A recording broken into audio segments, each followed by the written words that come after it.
the Air Quality Board, and a fourth one that's out there. MTC, thank you.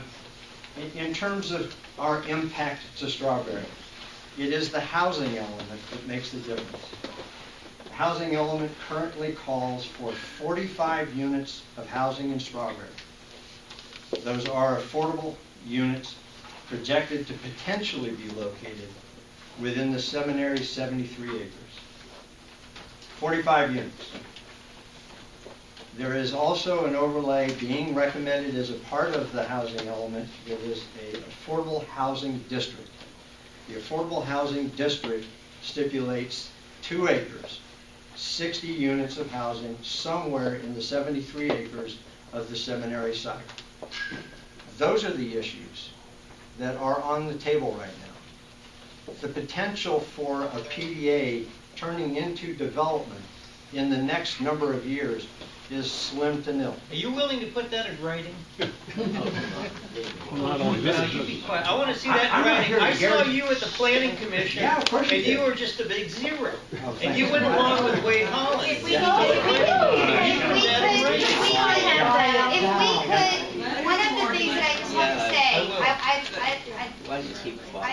I think that one of the reasons we are trying to come together as a community is to create constructive conversation. I'm not saying that this is not completely constructive. I'm saying give Mr. Eller some respect and allow him to finish, and then certainly ask your very sharp and pointed question. If you'll raise your hand, we'll be happy to call on you. We just have to have a process. We did also ask, I asked Bruce, I know Bruce Corcoran, who's the one you just mentioned, that has all of this expertise, that has written wonderful letters, to Supervisor Sears in the last week, I believe, that was posted on the patch, that knows a lot about the zoning issues. And one I know, okay. Before I was interrupted, I had a few more things. Okay. If I could finish. Yes, please. Can I ask a question to clarify something you just said now? Yes. There were 2 issues on the table. One was a 60 unit Yes. proposal and another is 20. Is that either or? Now there's 2 issues. One is the current draft of the housing element needs to maintain the review of all community housing elements, which are required in California of every community, including the unincorporated area of the county. In the current draft, there are a specific number of sites that HCD has said we're in favor of those being included in your housing element. If they are, we will certify your housing element. So that communication is there. That depends on Strawberry being included for a potential of 45 units. That's for 45 units. That is for the 2007 2007 to 2014 housing element, the 8-year segment of housing element that's being submitted now, very late in the meeting, because we're only talking about it. We have to have it approved by January 31st, 2014, or there are repercussions. And can I just ask a qualifying to the county. question? When you say your housing obligation, I just want to make sure. Unincorporated Marin. Right. Unincorporated Marin. All of unincorporated exactly. Marin. And all of unincorporated Marin has an obligation of how many units? 773. 330 of those have been realized through permit process. So there's a remainder, and that is what is in the count of potential that the state is reviewing. But these are separate from the PDA. Completely separate. Is that just all new housing? It is. Or just It's affordable potential development. No, I'm just, the 400 number that you said, there was a 770 requirement, and then there was 400. Was that just any housing, or was that the affordable housing? It is projected growth. Projected growth. Right. So it's housing. Stacy, it's important to realize that when the state certifies that, anything that's not built gets resubmitted in the next required phase. There is a potential, and the state allows, that if a project site such as seminary is on the list for the certified housing element, is not realized during the period, which is like 100% sure, if you were betting on it, they're not going to build 45 units before the 2014. It's not going to happen. It's impossible in this community. So it is a possibility for the county to roll that into the next housing element. so it stays on the list. That's where the affordable housing district comes into play. The affordable housing district sets up the opportunity for 60 units on 2 acres as being zoning on the land to allow that to be counted by HCD. HCD wants to have zoning existing on the land before they accept for the housing element certification.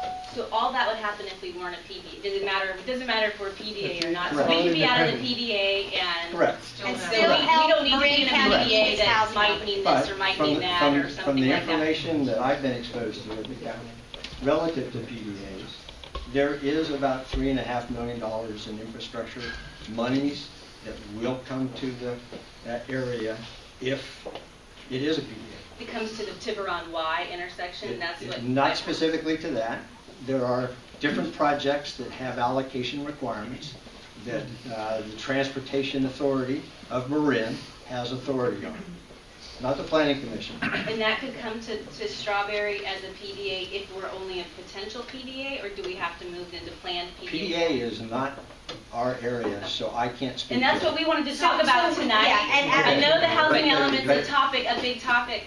But it's the more dangerous topic, and that's what I believe Mr. Eller is trying to say. Right now, there are 2 bright, shiny objects. There's a PDA and the housing element, and right now everybody's focused on the PDA, and it is important. But the housing element is the more dangerous, impactful issue that is going to hit Strawberry residents on their backsides. Well, and Bruce, I think you know about that, because when I asked if Bruce could speak tonight too, along with us, if he's Can willing you to do answer that quick about that, but yes, go question? ahead. Can you expand quickly on the, you said there was negatives if we don't meet this goal by 2014? The repercussions of not Yeah. approving the housing Yeah. element include that the unrealized units, 443 units, get carried over into the next housing element requirement. 440. Either they're built now or they're built later. They are carried over as a requirement to establish sites with potential to reach that number. Okay? You have to get certified that way. Right now, if we get a certified housing element in this cycle, the RENA numbers, or the Regional Housing Allocation Need, is only 187.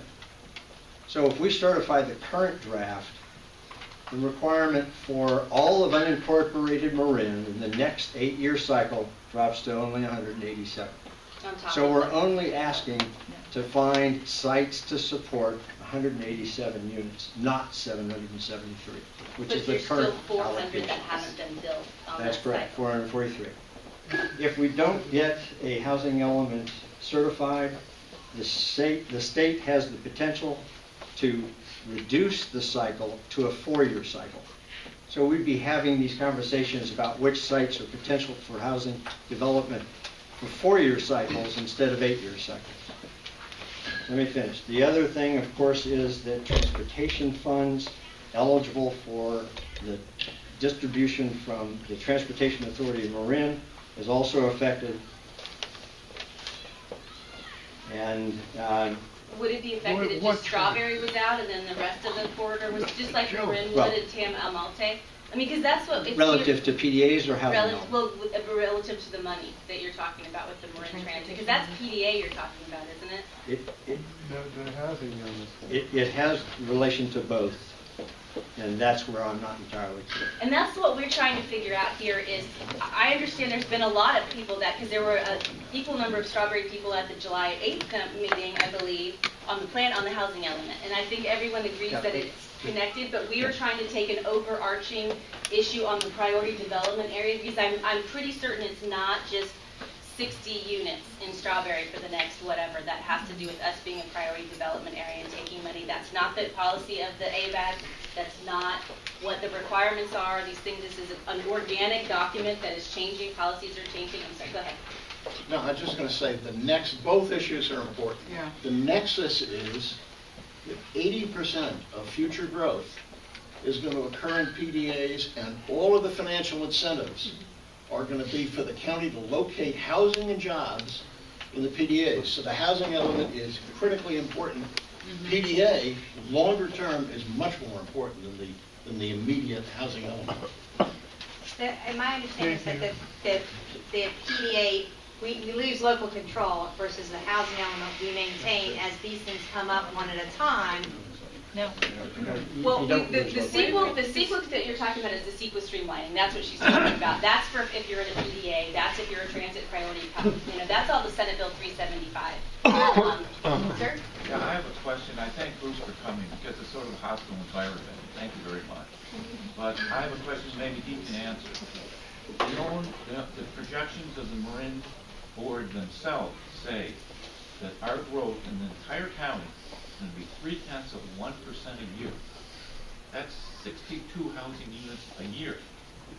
Why are we talking about 773, 187, 300? Well, that's on the current cycle right now. Well, aren't we trying to fix a problem that doesn't exist? We need 60 housing units a year for the entire county. Why are we putting 187 in unincorporated Marin now? I don't know. Yeah, Bruce can answer that, but maybe I can help answer it. We don't. The issue is we're trying to create potential opportunities for housing. This is not a certainty that these things get developed. Market-driven realities control whether or not it happens. How does that opportunity benefit us? These are getting built all over the Bay Area, Pleasanton. There's rows and rows of these things. Yeah. How does that benefit us? Do you want to have people who work in the community who come and service cars? How does that benefit us? He's saying there's a benefit. I want to know what it If you is. have housing in the community. We have housing. Yes, We have you low guys, if we market could rates. please just, we like to call on this woman who's had her hand raised for 20 plus minutes. Hi. I'm Marjorie Siegel. I live in Strawberry, and I'm really, I'm here because I moved here for a reason, and I'd like to see that reason continue, which is some open space and natural beauty. And right now I think it's critical to understand the PDA and housing element, and I was woefully ignorant on both.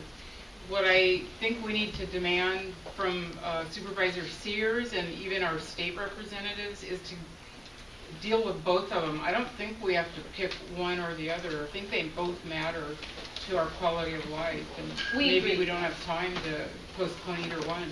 Well, the PDA we wanted to talk about because it's such the overarching issue, and that we're getting the flyers, and about what's happening in the zoning. They do impact each other, and the zoning is coming up for vote, and it's something that's on the horizon. When is it coming up for?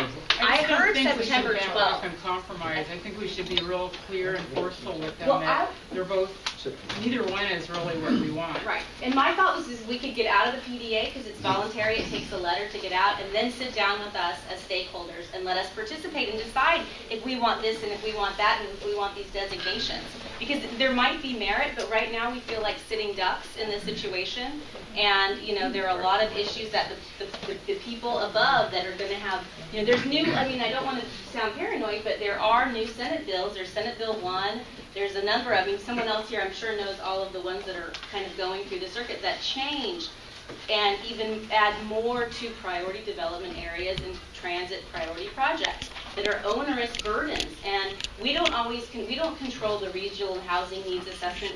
Those are numbers that come also from ABAG or, this group that we try and negotiate with, but they're all reality. And why should Strawberry be the one issue or one place that's supposed to be Bus loads of people have been going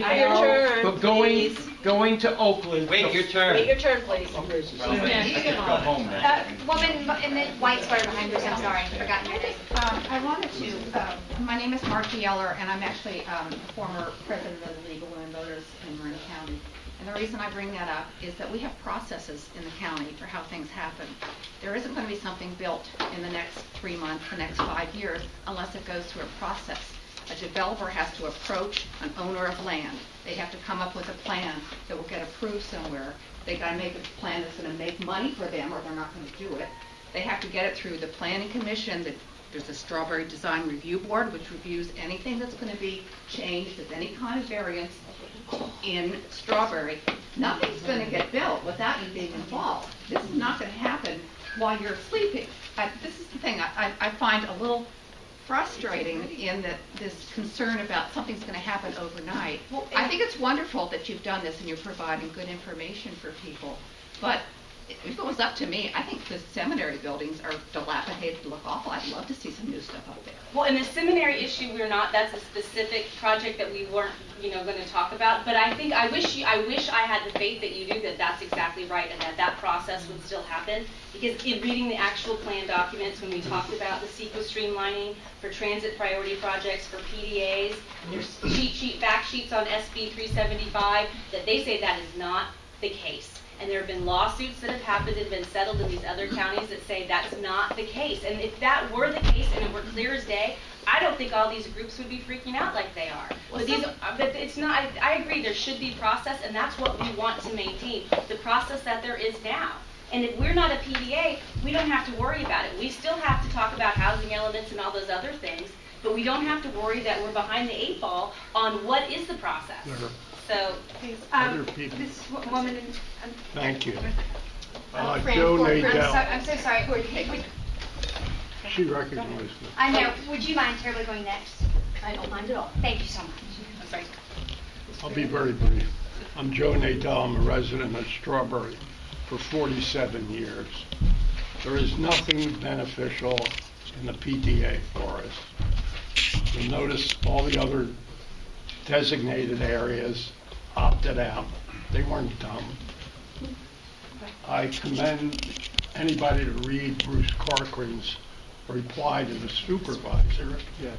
It will highlight the false premises that have been used to justify our having a PDA.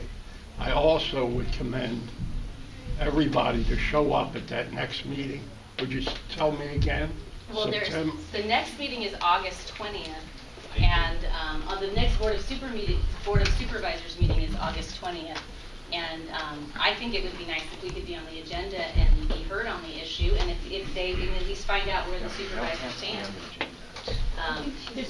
Are they voting on it? Are they voting on it? I've understood the town hall meeting. I don't know that Supervisor Sears was invited to that, but we've heard that she wasn't. We did not organize that. Lady in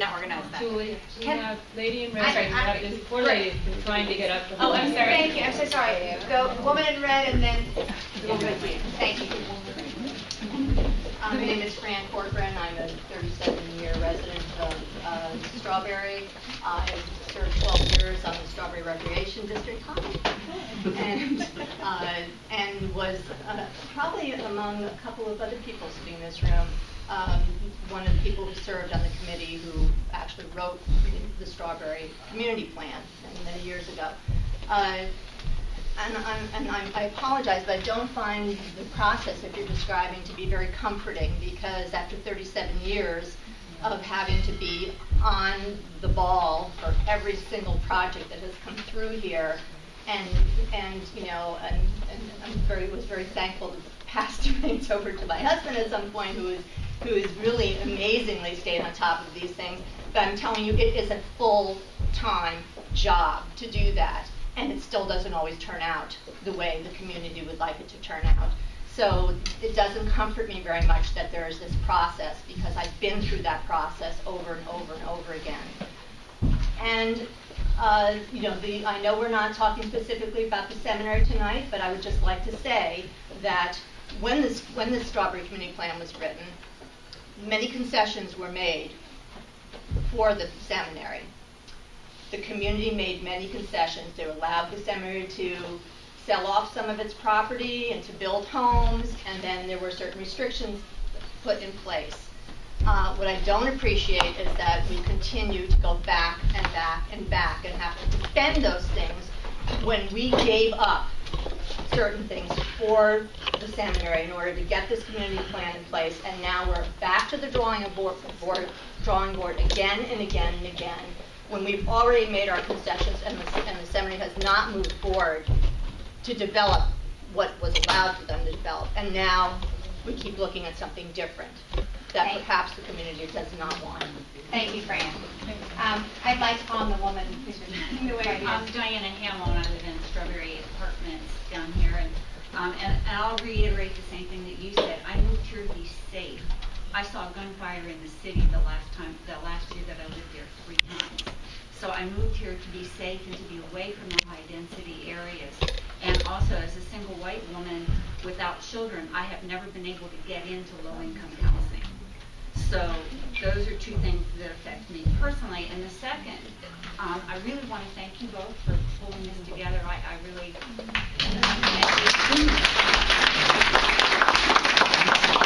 what I'm really interested in, I've not really been involved in a lot of politics and planning meetings and all that, but I would be interested in knowing what we can do from here now. I would hate to see this PDA thing come into my neighborhood.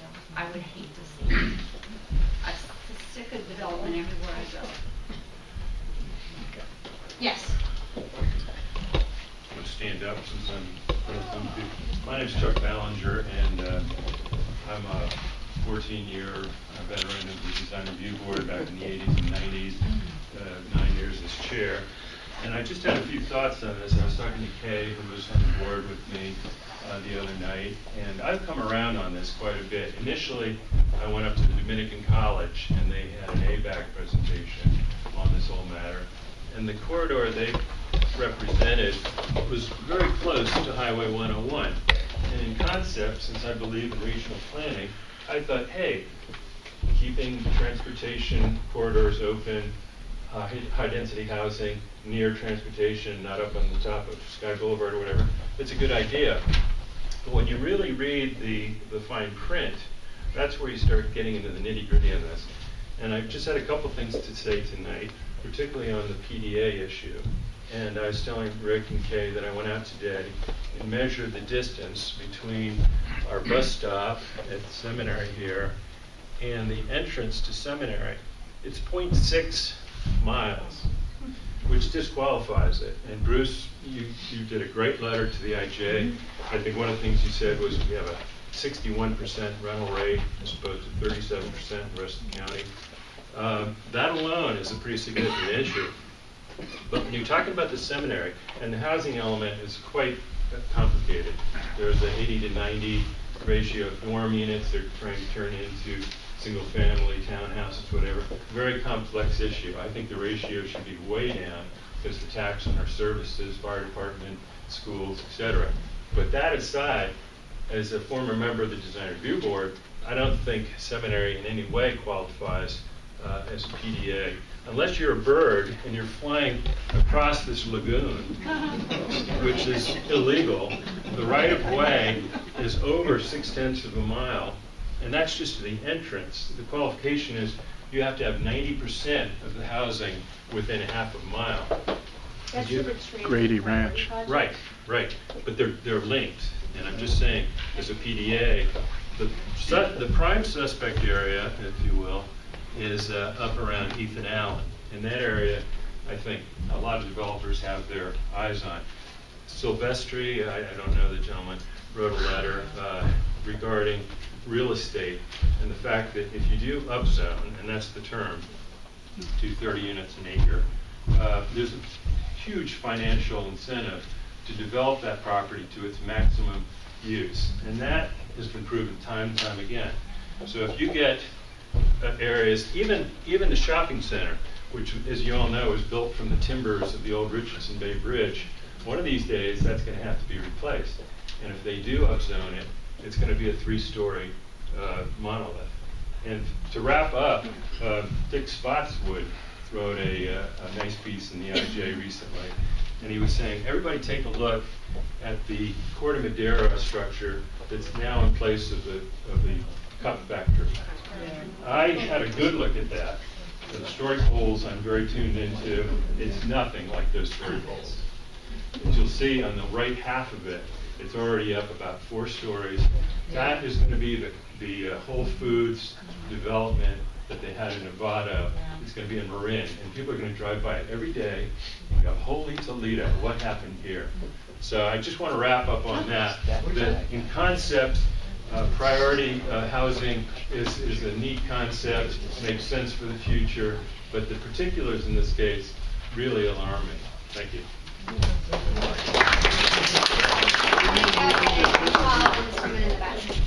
I'm Alma O'Brien. I live right next door, and one thing nobody keeps mentioning, has mentioned, is the physical traffic on our streets. It's tight already, and with the school there, it's a huge impact. I love the school being open and the rec center being revitalized, but we really can't handle much more traffic or parking in our neighborhood. I mean, it's just not, so that's the other part of high-density housing. I think that's a really good point, which is, and that's, I think, some of the conversation, which is, it's been said, if you do this, then we'll get all these monies and we'll increase this infrastructure. If we do this and we don't get monies and we don't get infrastructure funding, the burden is on our community. But on the existing streets, there's... People don't live in those units, they're not paying taxes, so they're not. Well, you have to be really careful because you don't know who those people are or what they're paying. But at some point, the assumption that's being made is that they don't have cars, they don't drive, they just float on and off and on mass transportation. So at some point, they don't.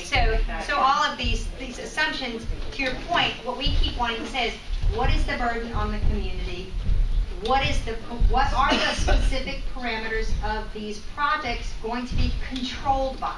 And under the PDA, it appears as though all of the typical controls that you would have are shifted. And that is our concern.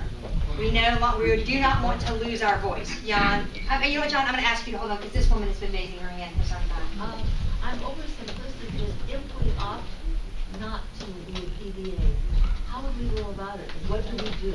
The Board of Supervisors would have to vote to remove us, like they just did a couple weeks ago.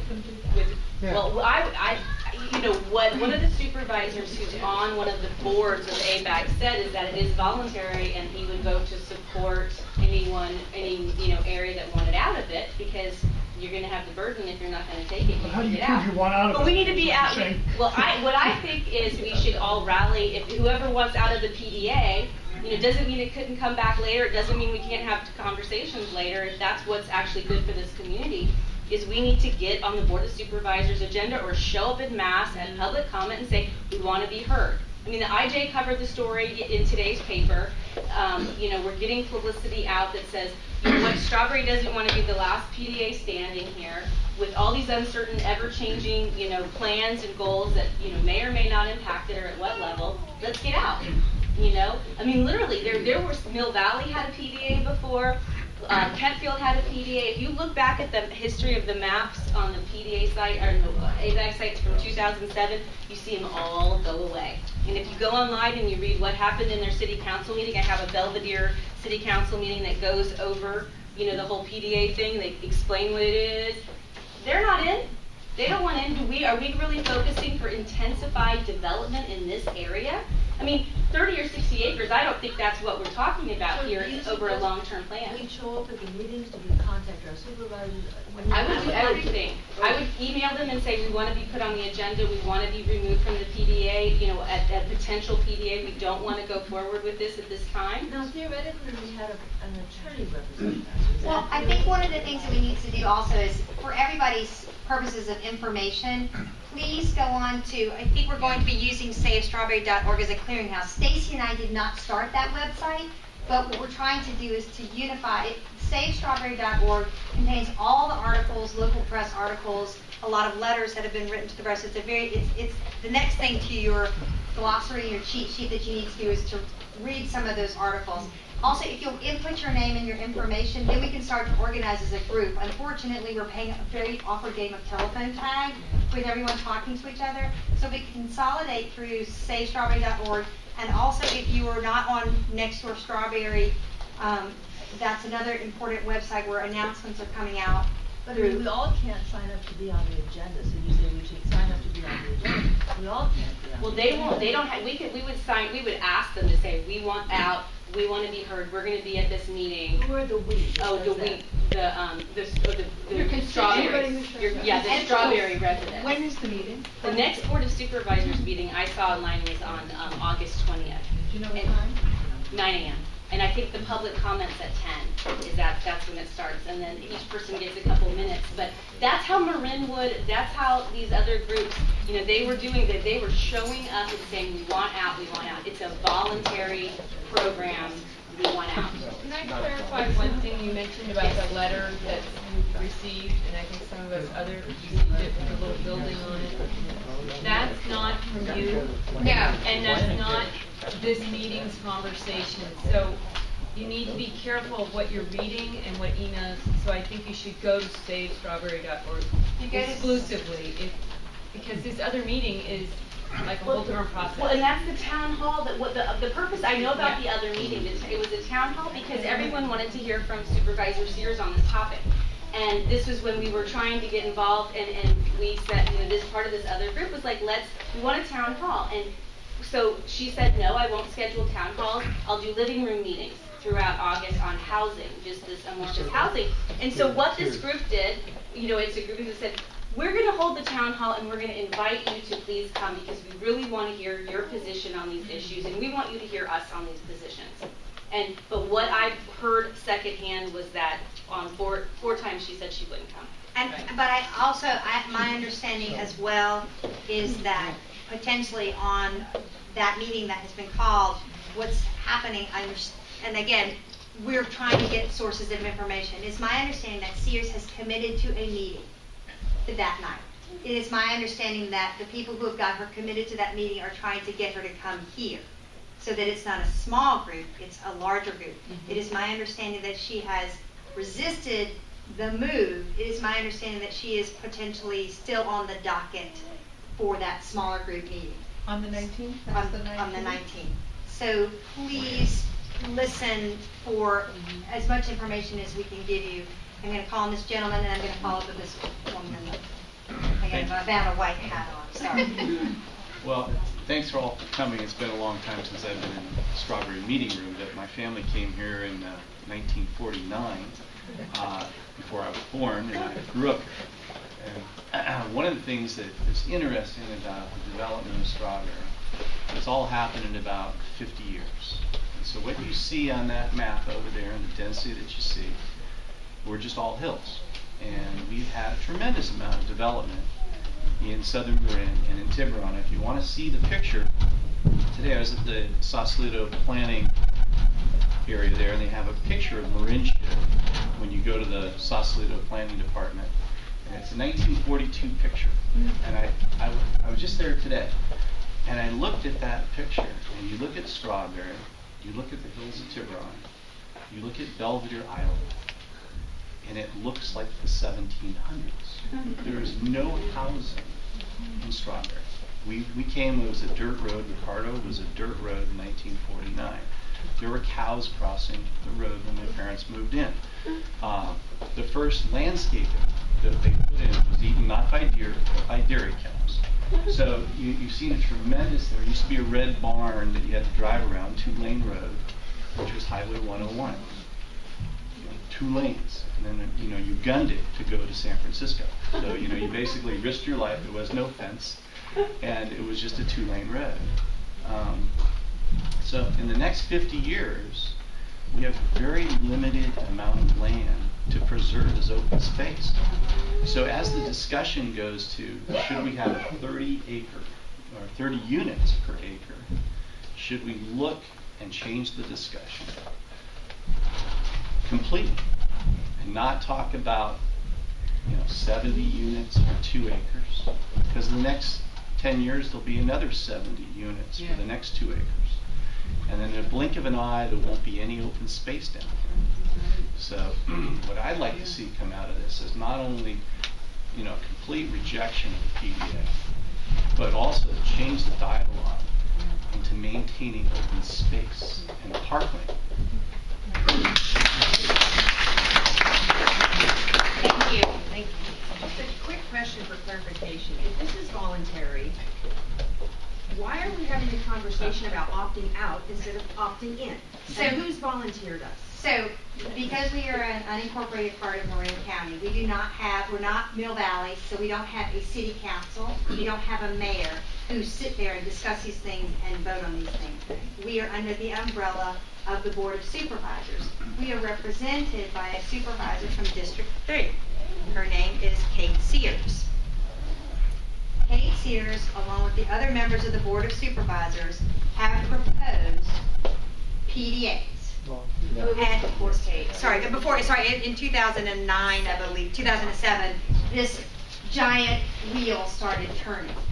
And the issue really is, why are they not taking us off?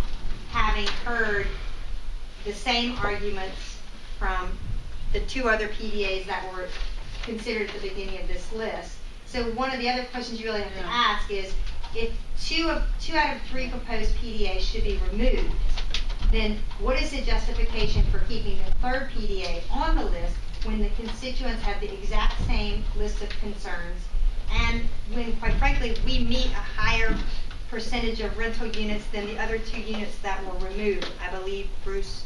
And we're more developed. I mean, this area is not even an open space area that has that room. I mean, you're talking about putting in these clustered sites in, here, and on the housing element, I think there were proposed sites in Strawberry for the 2014-2022 cycle that 20.97 acres were on these lists. And we had parcel numbers, and our group on Belvedere Drive, we were going through them. And it was, there was Lucinda's, and there was the dealership, and there was Ethan Allen, and there was the Safeway, and there was the whole area that's getting subdivided right now at the end of Belvedere by Strawberry Village, all the way through where the tree lot is. I mean, these are all potentially could be boom, boom, boom, boom, boom. Yeah. Especially if we're if we're the only PDA in Marin County, and we have to take on numbers for the other cities and counties too, which is potential. So I'm sorry, what do you think, maybe this is naive or inappropriate to try to read the mind, but why do you think Kate Sears is so resistant to taking it off? I mean, she kept us off the agenda, she's still resistant to that.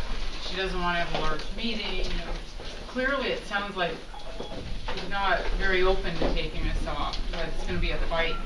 And I'm curious if anybody has any idea what is her stake in it. I don't know. I've got, my name is Martin Schneckenberger. I'm sorry I didn't identify myself before. I've been here for 28 years. Could you stand? Speak up. I've been here for 28 years. And I can't get out of my seat.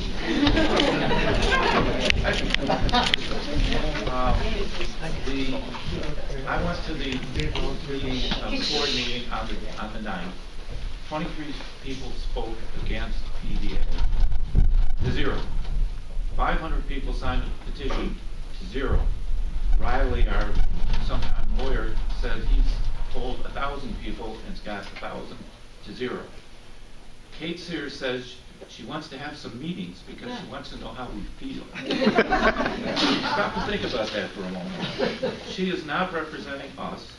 There are some other interests like ABAG, who she's probably wants an appointment to, etc. So she is not going to represent us unless we force her to. The gentleman over here said earlier, we should be thinking of ways to force her to represent us. Right. Period. Because she's not going to abide by the law. She's not done it so far.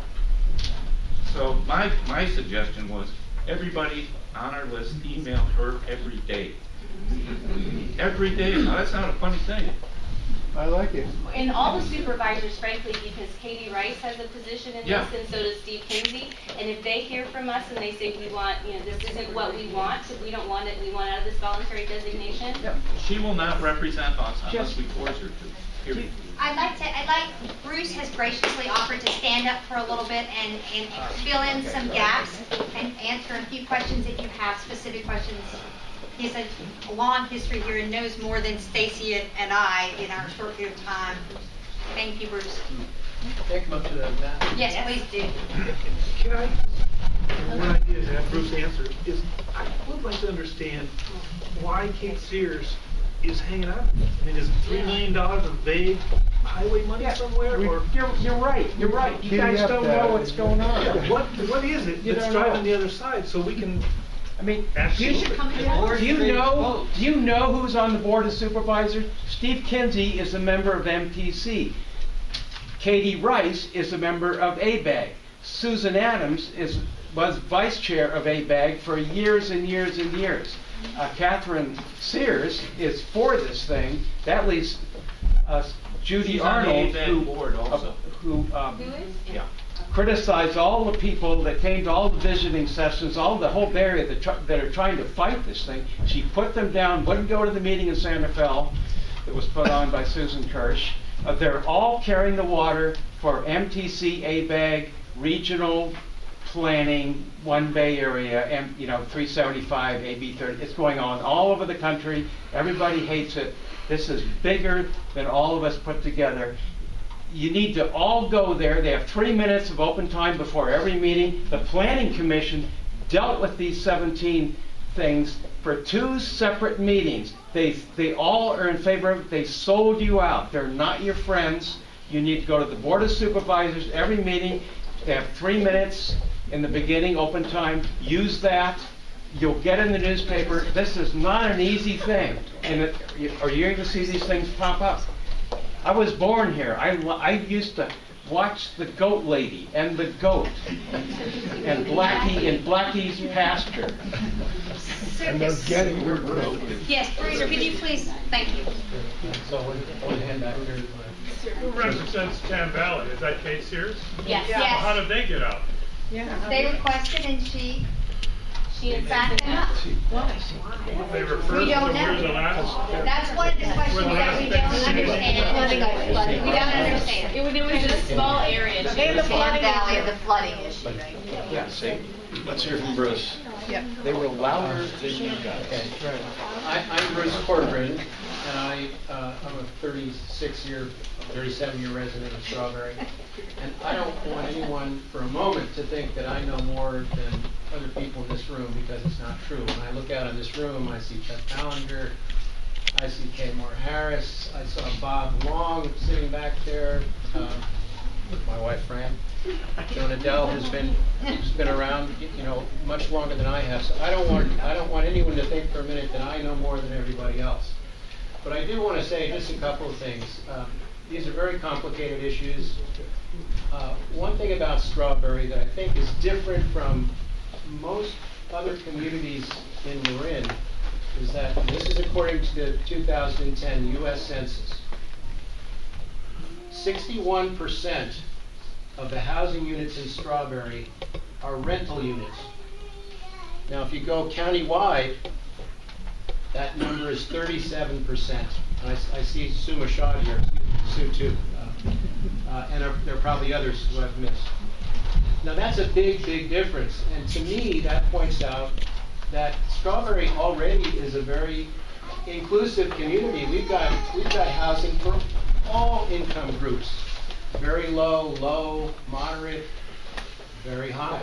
So Strawberry has always been an inclusive community, and for some reason I think we're being painted as some place that is exclusive and is only for people who are extraordinarily wealthy, and that's not the case. And my feeling from the beginning has been that other communities have to do their fair share of rental housing before more rental housing is heaped on Strawberry. So that's the premise here, that one of the premises that I've kind of focused on. Now another thing that is problematic for me, we're talking about a PDA. Now, PDA that's a separate issue, as we said before. It's separate from two other issues that are coming down the pipe really fast, and they're going to be decided or talked about on September the 12th at the Board of Supervisors hearing, and that's the housing element, and contained in the housing element is something called an affordable housing combining district, and that district allows high density 30 units per acre housing. That's what we have to block, if we can. We may not be able to, but that's what we have to block. Now the problem for us is, if you look at this map, and Stacey, this yellow line is the PDA, correct? Right. Inside PDA is the orangey, yeah. Now the problem for us is this PDA in yellow also includes a third of the seminary's property, the Golden Gate Baptist Seminary property. So we're getting bombarded on all sides for high density affordable housing. And that's why I think we have to get after each of these things, the PDA, the housing element, the affordable housing combining district. They have another thing called the housing overlay, which allows county planners, if they get approval, to just step in and ministerially decide what goes on in our community, rather than approving the design review. So we have all these things converging all at once. And I think the discussion tonight is about the PDA, and my feeling is that the PDA was supposed to be along 101, a half mile on either side, as far as you can see. And up to the top, actually I think it stopped at Marinwood and ended at Marin City. And part of the reason for the PDA, we were all told, was the smart train. You would build this smart train and the high density housing or affordable housing would be built along the line so that people would use their cars, use the train rather than cars. And lo and behold, what we find is that nowhere along the smart train line in the unincorporated part of Marin County is there a PDA. We're never going to be served in Strawberry by the smart train. Marin City is never going to be served by the smart train. And the only other remaining unincorporated part of the county that is a potential PDA is a place called California Park in San Rafael. It's on the west side of the freeway. It's just north of Sir Francis Drake Boulevard. And that area could be served by the smart train if we ever can find money to make the link from downtown San Rafael to the Larkspur Ferry Terminal, which is a long shot. So in fact, what's happened in this PDA is we were sold a bill of goods on the smart train, and all that's left now, Marin City, tiny Strawberry, and Cal Park, which is even tinier. So the point now is, why on earth would anyone want to be in a PDA? I mean, they're so small, the areas are so small now, and if we're the remaining PDAs, we're going to get all the development. And we have to first build high-density housing. I don't think they're going to dole out money and then let us build housing. They want to see the housing first. The Tiburon Y already operates at a level of service below standard in Marin County. And if we get more housing here, particularly high-density housing, the traffic at the Y is going to be ridiculous, and we may never get funds for it. And right now, we're entitled to funds anyway. We don't have to be in a PDA to get funds. We're entitled to funds. And it would be negligent of the state not to offer funds at a dangerous intersection like the Tiburon Y. So these are some of the issues that I just wanted to point out. And we've got a lot of things, I just want to emphasize, we've got a lot of things converging. And the PDA is very important, but probably even more important is the housing element and the affordable housing combining districts. We've got to stop those. Hey Bruce, can I ask you a quick question? Sure. I think your percentages of rental units is great, but is there do you have, or is it available, the number of multiple unit housing that exists in Strawberry? Because I think it's pretty high, but I don't have that figure. For instance, the large Harbor Point development is 39 units per acre. That's denser, more dense than they're proposing. I wrote a letter about that, and in fact, it's more like 20 units per acre because I think Supervisor Sears fudged the numbers, in my opinion, because she's really focusing basically on the footprint, the area that the footprint of the buildings occupy, and she's looking at one small parcel as opposed to the entire parcel. And her calculation is about twice as high as mine. The project is approximately, I think it's about 22 acres, and it's 11 acres, and there are 220 units on that property alone. That should work out to around 20 units per acre. So again, there's a lot of misinformation floating around, and we've got to be very careful. I don't think this was done intentionally, but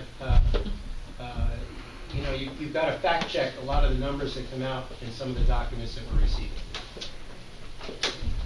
Can I help you, sir? Yeah, my name is Stephen Nessel. I'm from Marinwood. I have the website savemarinwood.org, and I wanted to correct a few things. First of all the PDAs are still intact.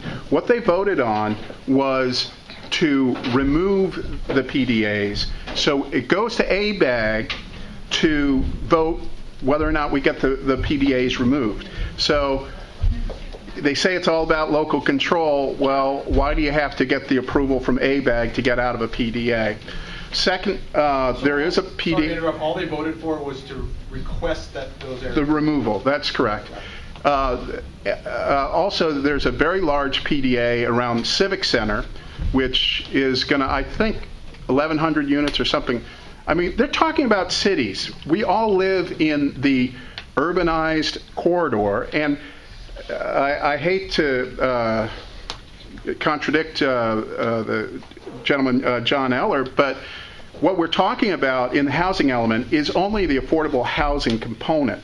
It really is a philosophy of densification of the corridor. So they will also are targeting. They don't put this out in their meetings yet, but or their official documents yet. But you can follow what happens in other communities. They're going to be upzoning some of the single-family houses to have more houses. There'll be like tall, skinny houses. There'll be the opportunity from turning single-family houses into multi-family houses. This is something that is enormous, and we all start in the same place. We all trust our government. We all want to believe they're doing the right things for us. But in point of fact, they've been sliding a lot of stuff under the radar, and it's up to us as a community, as Marin-wide residents, to get on top of this and demand, not ask, demand that they listen to us and that we're part of the process. Because what I believe what's going to happen as the word gets out about this is there's going to be a change of political culture. That the 5 people you see sitting in the supervisor's office will not be there if they continue on their current course. So that's all I have to say. Can I make one last comment? Well, there's a woman who hasn't had a chance to speak, but you're after her. How about that? Thank you. I attended the Board of Supervisors meeting in July, and it was a heated meeting, packed, standing room only. A lot of people stood up and voiced their opinions against the project that's before us. But one of the things that I think has already happened, there are large areas in San Rafael that have already been rezoned without permission without input from the community. For example, Los Ranchitos is going to be hugely impacted because it's already been rezoned. And some of the people were there screaming, residents of Los Ranchitos, screaming about the fact that this happened without without the community input. So. You probably know all about that, right? I mean, this is really a political-driven ideology. There's one planning commissioner, Erica Erickson, who is herself. She sits on. She works for Marin Grassroots. They're housing advocates. She made this statement. I think you can get on my website and see it. But basically, she wants multifamily housing designation in Los Ranchitos, which is now a single-family designation, and that's to fight segregation. So that's and if you think about it, if we do that, that means single-family zoning will be illegal. So I don't want to be alarmist, but I want everyone to pay attention to what's going on, because if you don't know what's going on, they're going to do it without us, you know. I just want to say that everything he says is correct, number one. Number two is everybody says, why is this happening? Because if they put people in these low-income housings, they vote. And they vote for the Sears, and they vote for all these people. His point about the emails, if you want to stop this, you make sure that you have the mailing list of every registered voter in Kate Sears' district. Okay? That's what the League of Women Voters does. That's why they strut around and they act like they're important. Okay? Because they have the mailing list. And if you want to stop this, you get the mailing list and you get it out there. I was at a planning commission meeting. Kate Rice and the others tried to put this stream-side ordinance together. And they had staff work it out and all this stuff. Then they came to all the homeowners and said, look what we're going to do to you. And one of the homeowners was an appraiser, said we're gonna lose $800 million in assessed valuation, among many other things. Okay, so the point is, he is correct. And we do need 5 new supervisors. The supervisor, any supervisor that cared about this should be here. They want everybody to stay home, pay the tax bill, and just take it. But everywhere where you have these high densities, they're buying votes. That's why they want it in there. This guy in the planning commission isn't going to move over there. And as far as assessments are concerned, you haven't seen anything. Because then you got the sewer district. And then you have PG&E. And then you have the police saying we need more.